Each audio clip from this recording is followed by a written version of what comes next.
జకరియా గ్రంథము మొదటి అధ్యాయం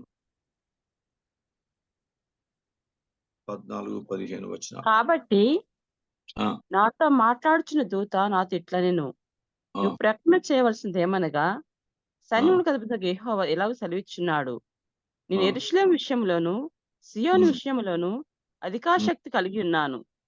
praise God. నిమ్మలముగా ఆ, ఒక్క వచ్చిన నిమ్మలముగా ఉన్న 4-5 14-15. ఆ, ఆ, నిమ్మలముగా ఉన్న అన్యజనుల మీద నేను ఉమ్, బహుగా కోపించుచున్నాను. ఉమ్, ఏలయనగా నేను ఉమ్, కొంచెము కోపపడగా కీడు చేయాలన్న తాత్పర్యముతో వారు సహాయులైరి. Praise God.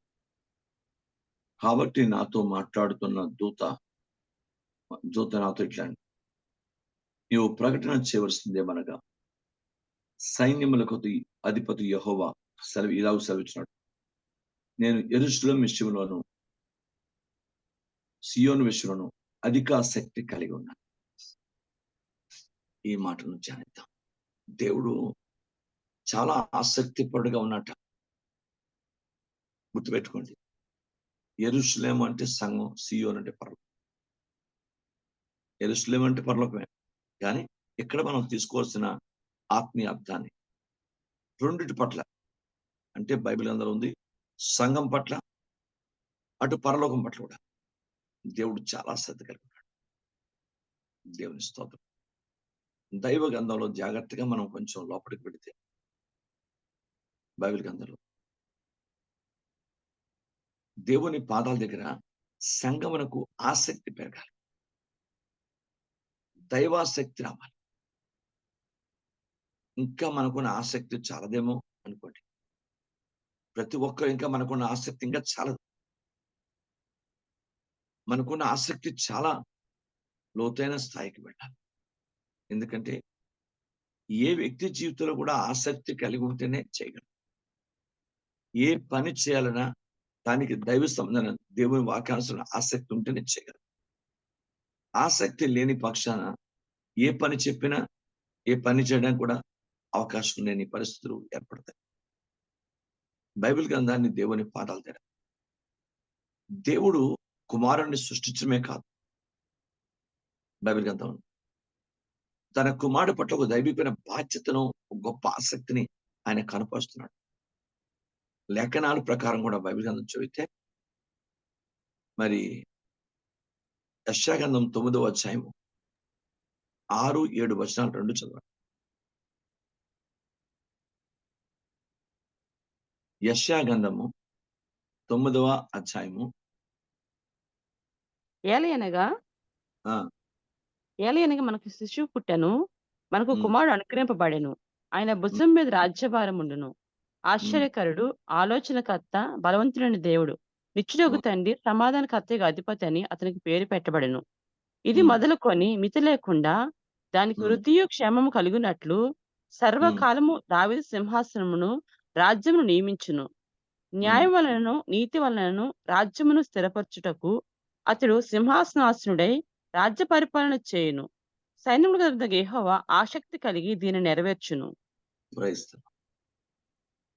దేవుడు కుమారుణ్ణి పుట్టించడమే కాదు, పాపులను రక్షించడానికి, ప్రపంచమంతా అపవిత్రమైన పాపపు లోకములో ఉన్న ప్రతి ప్రజల్ని రక్షించడానికి ఆయన దైవ బాధ్యతను, దైవ ప్రేమను, దైవ కృపను, దైవ సంబంధమైనటువంటి ప్రతి స్థితిని కనుపరిచి ఆయన కేవలము రక్షించడానికి మాత్రమే కాదు, బైబిల్ గ్రంథంలో ఇది మొదలుకొని మితి లేకుండా దానికి వృద్ధియు క్షేమమును కలుగునట్లు సర్వకాలము దావీదు సింహాసనం రాజ్యమును నియమించాడు. న్యాయం వలను నీతి వలను రాజ్యము స్థిరపరచుటకు అతడు సింహాసనాసీనుడై రాజ్య పరిపాలన చేయను.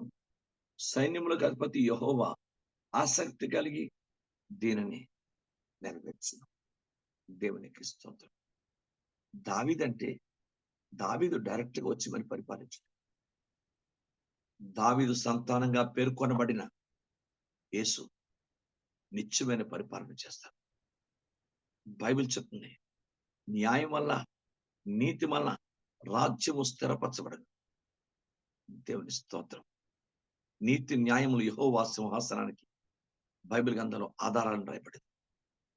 కనుక దైవాక్యం ఏమిటంటే దీనికి దేవుడే తన కుమారుని పట్ల కానీ, దావీదు యొక్క వంశం పట్ల కానీ, సమాజం పట్ల అంటే ప్రజలు రక్షణ పొందినటువంటి దైవిక సమాజం పట్ల కానీ ఇంత ఆసక్తిని కనపరిస్తే మనం దేవుని వాక్యానుసారంగా మన జీవితంలో ఎంత ఆసక్తిని కనపరచాలి. జాగ్రత్తగా మీరు ఆలోచించాలి. ఆసక్తి కలిగి నేను దాన్ని నెరవేరుస్తాను. Praise the Lord. బైబిల్ గ్రంథం రాయబడింది. దైవ సంబంధమైన ఆసక్తి ఈ రోజు ప్రజల్లోకి రావాలి. బైబిల్ ఇశ్రాయేలుకు ఉంది ఆసక్తి. కానీ రోమీయులు రాసిన పత్రిక 10వ అధ్యాయము 2-3 వచనాలు, మొదటి నుంచి 3 వచనాలు చూడండి.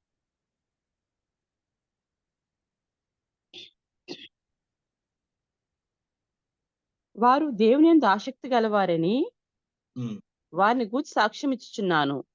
ఉమ్, అయినను వారి ఉమ్. ఆసక్తి జ్ఞానానుసరమైనది కాదు. అది వారి ఆసక్తి జ్ఞానానుసారమైనది కాదు. అంటే దేవుని ప్రజల ఆసక్తి జ్ఞానానుసారంగా మారాలి. ఆసక్తి మామూలు ఉన్న ఆసక్తి వేరు.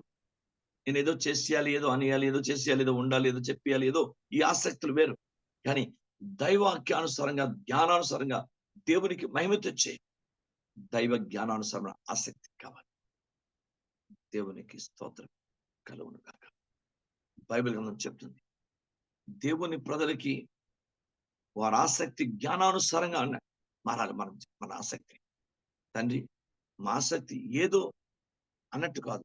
ఎవరో ఆసక్తి చూపితే మనం ఆసక్తి చూపించే పరిస్థితి కాదు.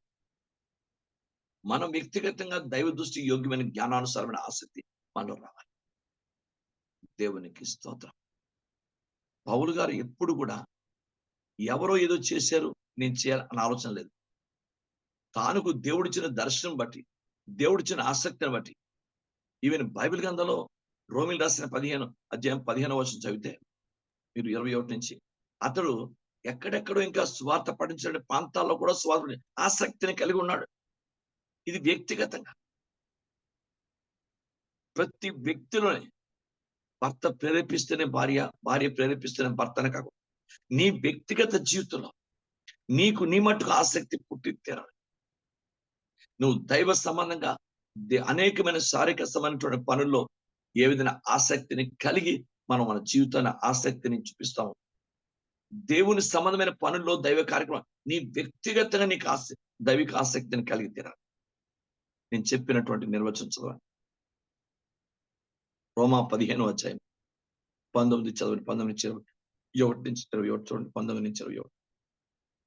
ఏలయనగా ఆ, అన్యజనులు విధేయులగినట్లు వాక్యము ఆ, చేతను, క్రియ చేతను, గురుతుల ఆ, బలము చేతను, ఆ, మాత్కారముల బలము చేతను, పరిశుద్ధాత్మ బలము చేతను, క్రీస్తు ఆ, నా ద్వారా చేయించిన వాటిని గూర్చే గాని మరి ఆ, దేనిని గూర్చి మాట్లాడ తెగింపను. ఆ, కాబట్టి యెరూషలేము ఆ, మొదలుకొని చుట్టుపట్లనున్న ప్రదేశములందు ఆ, ఇల్లూరికు ప్రాంతం వరకు క్రీస్తు సువార్తను ఆ, పూర్ణంగా ప్రకటించుచున్నాను. నేనైతే ఆ, మరొకరి పునాది మీద కట్టకుండా నిమిత్తము ఆ, ఆయన గూర్చిన సమాచారం ఎవరికి తెలియజేయబడలేదో వారు ఉమ్, చూతురనియు, వినని వారు ఉమ్, గ్రహింతురనియు వ్రాయబడిన ఉమ్, ప్రకారము క్రీస్తు ఉమ్. నామరిగిన చోట సువార్త ప్రకటింపాలని మిక్కిలి ఆశ గలవాడనై ఉండి అలాగూ ప్రకటించితిని. Praise God. చూడండి.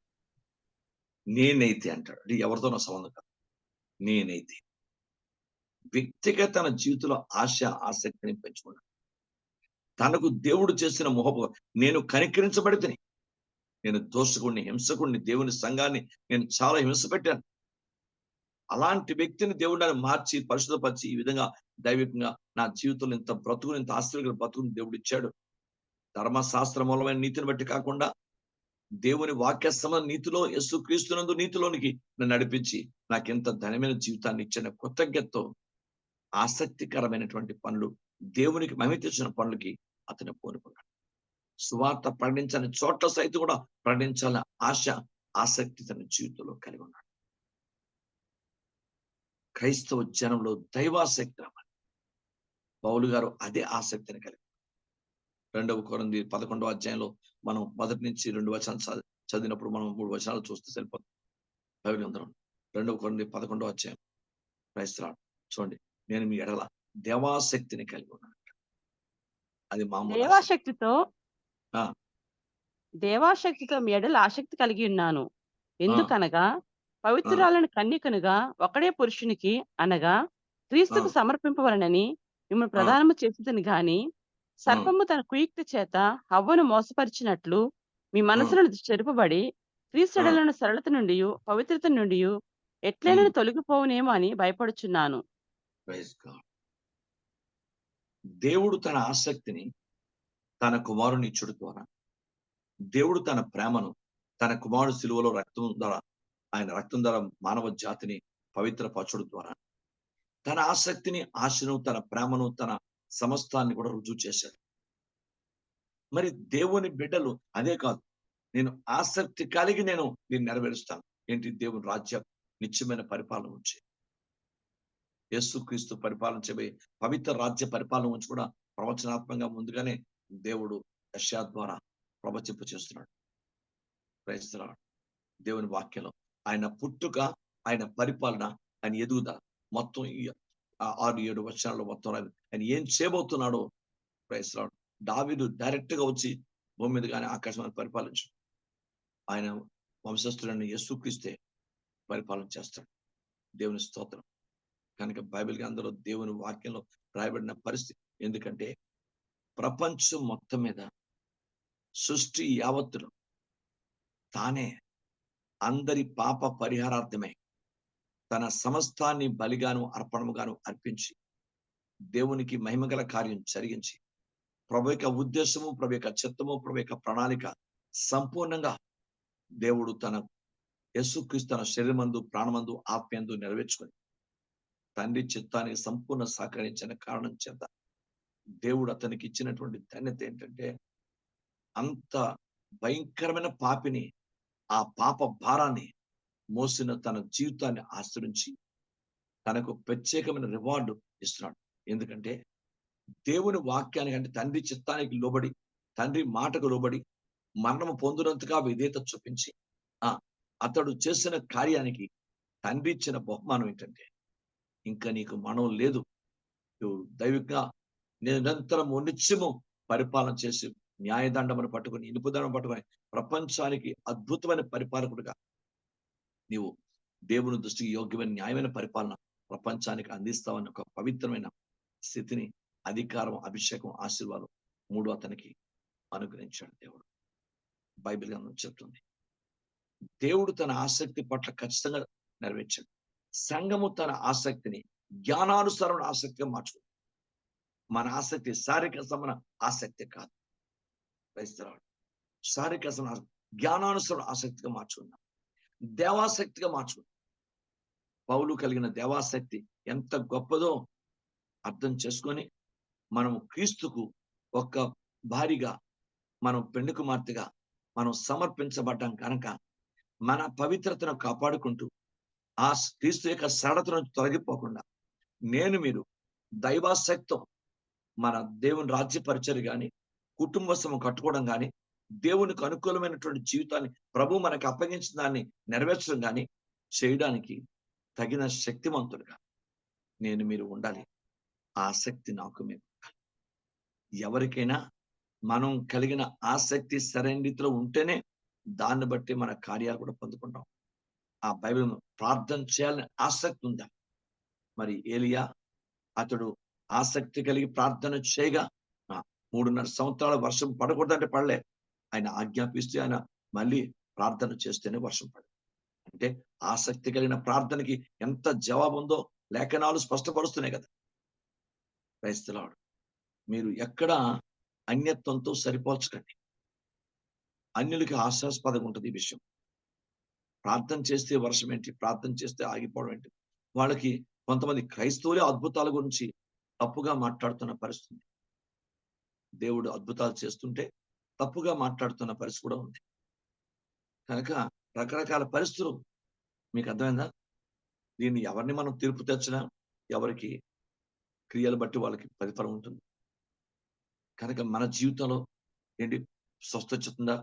లేదా ప్రార్థన చేస్తే బతికేస్తాడా? ప్రార్థన చేస్తే నొప్పి తగ్గిపోద్దా? ప్రార్థన చేస్తే ఇలా అయిపోతుందా? అని వారు క్రైస్తవులే విమర్శించినటువంటి పరిస్థితి ఉంది. వద్దయ్యా! నమ్మపోతే నమ్మపోవచ్చు కానీ దేవుని వాక్యానుసారం దేవుణ్ణి విమర్శించినంత శక్తి నీ దగ్గర లేదు. వాక్యాన్ని విమర్శించిన శక్తి నీ దగ్గర లేదని సంగతి దేవుని ఆత్మనందరూ చేస్తాం. Praise the name of Jesus. కనుక దేవుని పాదాల దగ్గర నేర్చుకుందాం. మన ఆసక్తిని జ్ఞానానుసార ఆసక్తిగా పెంచుకుందాం. ఇశ్రాయేలు అక్కడ ఫెయిల్ అయ్యారు. వాళ్ళ ఆసక్తి జ్ఞానానుసారంగా లేదు. రెండవది, మనం దేవాసక్తిగా మార్చుకుందాం. దేవుడు కలిగిన ఆసక్తి ఎంత పరిపూర్ణమైందో, ఎంత యోగ్యమైందో, ఎంత ప్రభువుకు అనుకూలమైందో, దేవుడు వాక్యానుసారంగా ఎంత దేవుని చిత్తానుసారంగా ఎంత ఉన్నతంగా ఆసక్తిని కలిగి ఉన్న దేవుడు మానవుని పట్ల.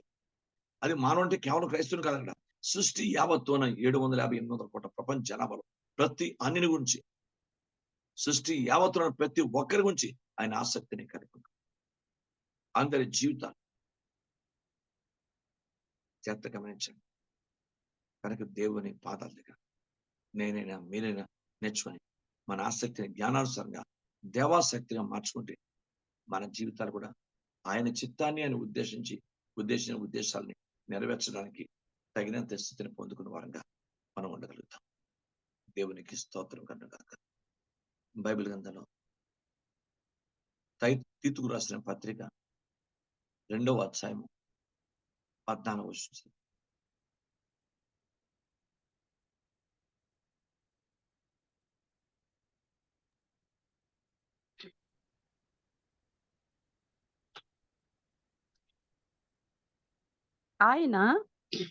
ఆయన సమస్తమైన దుర్నీతి నుండి మనల్ని విమోచించి సత్క్రియలు అందే ఆసక్తి గల ప్రజలకు తన కోసరము పవిత్రపరచుకొని తన సొత్తుగా చేసుకొనుటకు తను మన కొరకు అర్పించుకొనెను. సత్క్రియలు ఆసక్తి కలిగిన ప్రజలను ఉందా? ప్రజలకు ఉంది.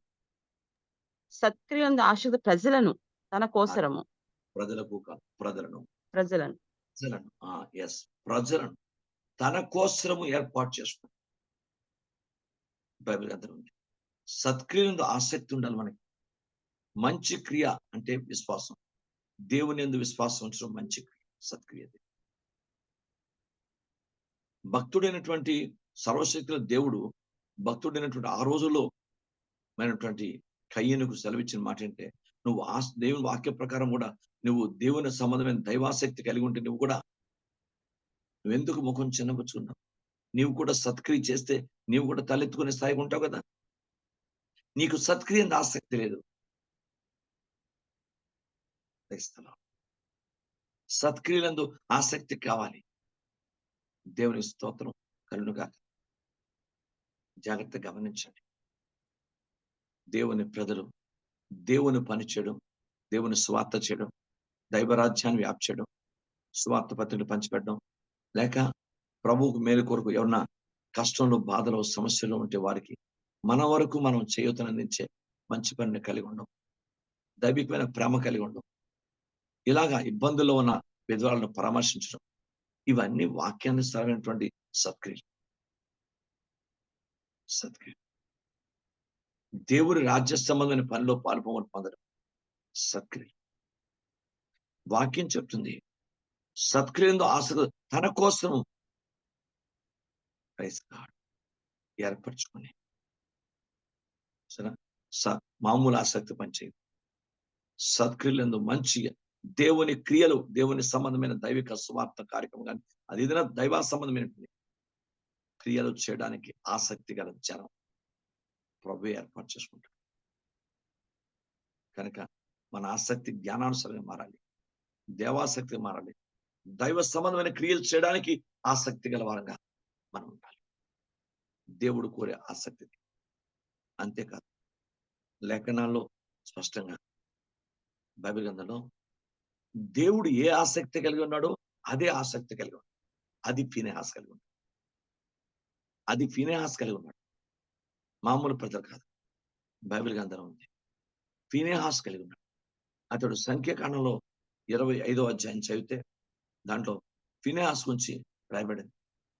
ఆయన నువ్వు ఆసక్తి కలిగి దీన్ని నెరవేర్చావు అంటాడు. చూడండి, ఒకసారి సంఖ్యాకాండం 25వ అధ్యాయానికి ఒకసారి వెళ్దాం, చూద్దాం. ఆయన చాలా అద్భుతంగా ఫీనెహాస్ గురించి ప్రభువారు ఎంతో సంతోషించాడు. 13వ వచనం పాస్టర్ అండి. చదవండి.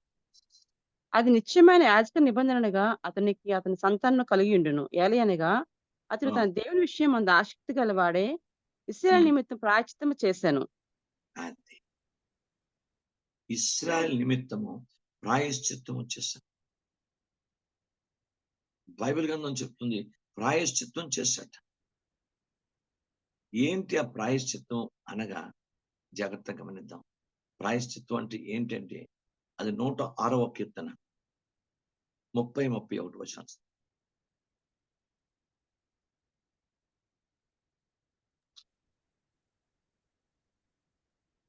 ఫినెహాసు లేచి పరిహారము చేయగా ఆ తెగులు ఆగిపోయెను. Praise the lord.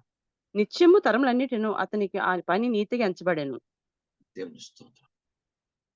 పరిహారము చేయగా బైబిల్ గ్రంథంలో పరిహారం ఎవరు చేశారు? Praise the Lord. కొత్త నిబంధనలో క్రీస్తు చేశాడు. దేవునికి స్తోత్రం. ప్రజలందరికీ పాప పరిహారార్థ బలి ఆయన అర్పించాడు. ఇక్కడ ఈయన పరిహారం చెల్లించాడు. దేవునికి స్తోత్రం. తెగులును ఈయన ద్వారా ఆపబడింది. అక్కడ జాగ్రత్త గమనించాలి. తెగులు రమ్మని ఆజ్ఞాపించిన వాడు దేవుడే. Praise the lord.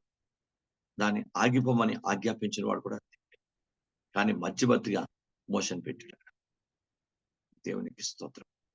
మధ్యవర్తిగా మోషన్ పెట్టాడు. దేవునికి స్తోత్రం. ఎందుకంటే మీరు బైబిల్ గ్రంథాన్ని ఇక్కడ పరిశీలించండి. ఇక్కడ ఫినెహాసు దేవుడు ఆజ్ఞాపించలేదు. అతను స్వయంగా దేవుని వాక్యానుసారం ఆసక్తి కలిగి ఇశ్రాయేల్‌లోంచి ఈ పాపాన్ని తొలగించబడాలని అతన్ని స్వయంగా వచ్చి చేశాడు. అప్పుడు ఆ దేవుడు చెప్పాడు, నేను ఏ ఆసక్తిని కలిగినో దేని నేను ఓర్వలేకపోతున్నానో అతడు ఓర్వలేడు. అందుకే అతని ఆసక్తి దైవ సంబంధమైన ఆసక్తిని అతడు దీవించి తన కుటుంబానికి తనకి నిబంధన చేశాడు. దేవునికి స్తోత్రం కలుగుగాక. బైబిల్ గ్రంథం దేవుని వాక్యం చెప్తుంది. అది మామూలు పరిస్థితి కాదు. దేవునికి మహిమ. ఈ రోజు ఏంటి ఒక పాపాన్ని చంపడం అన్నది గుర్తుపెట్టుకోండి. పాత నిబంధనలో పాపం నిమిత్తమై చంపేది పరిహారంగా భావించాడు. కానీ కొత్త నిబంధనలో పాప పరిహారం తాను చెల్లించాడు. జీసస్ ఎవరిని చంపలేదు, తానే చచ్చిపోయాడు. కొత్త నిబంధనకి పాత నిబంధనకి డిఫరెన్స్ చూడండి. దేవుని స్తోత్రం. ఫినెహాస్ పరిహారం చేశాడు, కానీ క్రీస్తు పరిహారం అయ్యాడు. ఎంత డిఫరెన్స్ మధ్యలో. తాను స్వయంగా పరిహారం అయిపోయాడు. దేవుని స్తోత్రం. స్వరక్తం పట్టుకొని తండ్రి దగ్గరికి వెళ్ళినట్టు హెబ్రూ గ్రంథం రాయబడుతుంది. పరిహారం అయ్యాడు. సృష్టి మొత్తం మీద పాప పరిహారమే ఈ బలిని చెల్లించిన వారు ఇంతవరకు సృష్టిలో యేసుక్రీస్తు తప్ప మరి ఎవరు లేరు. ఎవరో వచ్చారు, వెళ్ళిపోయారు, ఏదో చేశారు, పోయారు. బట్ పాపం సర్వ పాపం మానవాళి పాప పరిహార నిమిత్తమే ఒకే ఒక బలి అర్పించబడింది. అది క్రీస్తు ద్వారానే తన ప్రాణాత్మశలను ప్రభుకి అర్పించి దానికి ఆయన దైవ దృష్టికి యోగ్యమైనటువంటి క్రీస్తు ప్రపంచం అందరినీ ప్రేమించాడు కనుక అందరి కొరకు పాపరిహారం చెల్లించాడు. అందుకే లేఖనాలు చెప్తున్న దేవునికి వాక్యలో యేసుక్రీస్తు అందరికీ ప్రభు. గ్లోరీ టు అందరినీ ప్రేమిస్తుంది. దేవునికి స్తోత్రం. బైబిల్ చెప్తుంది ఆసక్తి అంటే మామూలు ఆసక్తి కాదు, త్యాగం అది. దేవుని స్తోత్రం. త్యాగపూరితమైన కార్యం. అందుకే దేవుడు ఎంతో ఆలోచించి చెప్పాడు, నేను ఏది ఓరలేకపోతున్నాను అది అని చేశాడు. అది ఓరలేకపోయాడు. ఆ దైవికంగా తండ్రి మనసును, ఆ తండ్రి హృదయాన్ని, తండ్రి ఆలోచన తాను కలిగి ఉన్నాడు. అందుకే అంత గొప్ప బహుమానం, రివార్డు తన కుటుంబానికి తనకు కూడా గొప్ప దైవికమైన నిబంధన తను పొందుకున్నాడు. బైబిల్ గ్రంథం చూద్దాం. లేఖనాలు దేవుని గ్రంథం రాయబడినటువంటి పవిత్ర విషయం. యెహోను కూడా లేఖనం చెప్తుంది ఆసక్తి కనపరిచాడు. దేవుని స్తోత్రం. ఎలాగో దేవుడు చెప్పిన పని మామూలు పని కాదు. నా సేవకులందరినీ హతమార్చిన భయంకరమైనటువంటి వ్యక్తులు అహాబు, యెజెబెలు. మీరు వారి సమస్తమైనటువంటి ఆ వంశాన్ని పిల్లలతో సైతం కూడా నాశనం చేయబడదు. ఇది ప్రపంచానికి ఎలా ఉంటుందంటే, అంటే దేవుడు ఎలా ఆజ్ఞాపించడం ఏంటి? మరి దేవుడు ప్రేమమేడని మీరు చెప్తారు కదా అని ఆలోచిస్తారు. ఖచ్చితంగా దేవుడు ప్రేమమేడే. జాగ్రత్తగా గమనించండి. పంచదార తీయగా ఉంటుందని ఇష్టం వచ్చినట్టు రోజు దాన్ని తింటుంటే మొత్తం బ్లడ్‌కున్న నేచురాలిటీ పోయి షుగర్ సంభవించి భయంకరమైన మరణానికి పాలయ్యే ప్రమాదాలు కూడా ఉన్నాయి. బైబిల్ చెప్తుంది. ఆయన శిక్షించింది కక్షతో, ద్వేషంతో, పగతో అని కాదు. ఆయన ప్రేమించి ప్రతి ఒక్కరిని శిక్షించి, ఎందుకంటే ఆయన గద్దించి శిక్షించిన మనుషుడు ధన్యుడు. అందరినీ ప్రేమతో చూస్తాడు. ఆ ప్రేమ గల కార్యం చేయకపోతే అక్కడ ఆసక్తిని నువ్వు అక్కడ ఆ సమూలంగా అక్కడ ఆ పరిస్థితిని చేయకపోతే ఆ శాస్త్రం ఉంటే శాస్త్రం వల్లే మళ్ళీ మొక్కలు మొలిచి ప్రపంచాన్ని కీడు చేసే ప్రమాదం. మొత్తం బైబిల్ ఆసక్తి కలిగి దాన్ని నెరవేర్చుడు అని రాయబడి. నా దృష్టికి నువ్వు న్యాయమని చేశాను. యెహోవాకి మంచి దైవికమైన 4 తరముల వరకు నీ కుమారులు సింహాసనాన్ని, ఇశ్రాయేలు సింహాసనాన్ని అధిష్టిస్తారు అని అతనికి వాగ్దానం చేశాడు. కనుక మన ఆసక్తి ఏదో ఆసక్తి అన్నట్టు కాదు. మన వీలుని బట్టి, మన అవకాశాన్ని బట్టి, మన పరిస్థితిని బట్టి మనం చూపే ఆసక్తి వేరు. ప్రతికూల పరిస్థితులు కూడా దేవుడు వాక్యానుసారంగా చూపే ఆసక్తి వేరు. మనం ప్రతికూల పరిస్థితులకు కూడా ఆ దైవాసక్తిని దేవుని వాక్యానుసారంగా కనపరచాలి. అక్కడ మనం ఆశించుకుంటాం. దేవునికి స్తోత్రాలు కలుగును గాక. బైబిల్ గ్రంథంలో రాయబడింది. ఇదేదో ప్రారంభించాం, ఇది అన్నట్టు కాకూడదు. కానీ 1 కొరింథీ 15:58 మాట రాస్తాడు చూడండి.